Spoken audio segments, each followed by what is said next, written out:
বাংলাদেশের উত্তরাঞ্চলের প্রাণকেন্দ্র রাজশাহী শহরে মাথা উঁচু করে দাঁড়িয়ে আছে এক ঐতিহাসিক শিক্ষা প্রতিষ্ঠান, রাজশাহী কলেজ। ১৮৭৩ সালে প্রতিষ্ঠিত এই কলেজটি বাংলাদেশের অন্যতম প্রাচীন উচ্চশিক্ষা প্রতিষ্ঠান। ঢাকা কলেজ ও চট্টগ্রাম কলেজের পর এটি দেশের তৃতীয় প্রাচীনতম কলেজ হিসেবে পরিচিত।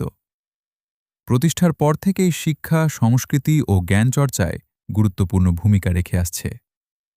ঔপনিবেশিক স্থাপত্যশৈলীতে নির্মিত লাল ইটের প্রশাসনিক ভবন, শতবর্ষী গাছপালা, বিস্তীর্ণ সবুজ ক্যাম্পাস এবং ঐতিহ্যবাহী হোস্টেলগুলো আজও অতীতের গৌরবের সাক্ষী হয়ে দাঁড়িয়ে আছে। কলেজের প্রথম স্থায়ী ভবন নির্মিত হয় ১৮৮৪ সালে। রাজশাহী কলেজ শুধু একটি শিক্ষা প্রতিষ্ঠান নয়, এটি হাজারো স্বপ্নের ঠিকানা।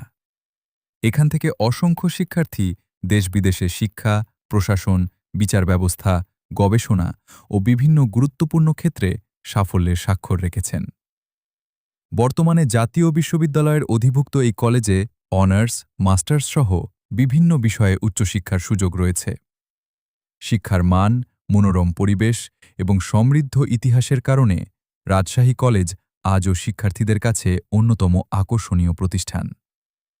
আপনি যদি রাজশাহীতে ভ্রমণে আসেন, তাহলে এই ঐতিহাসিক ক্যাম্পাসে একবার ঘুরে আসতেই পারেন। লাল ইটের ভবন, সবুজে ঘেরা প্রাঙ্গণ এবং ইতিহাসের ছোঁয়া আপনাকে মুগ্ধ করবেই। এটি শুধু একটি কলেজ নয়, এটি ইতিহাস, ঐতিহ্য এবং জ্ঞানের এক উজ্জ্বল প্রতীক। রাজশাহী কলেজ।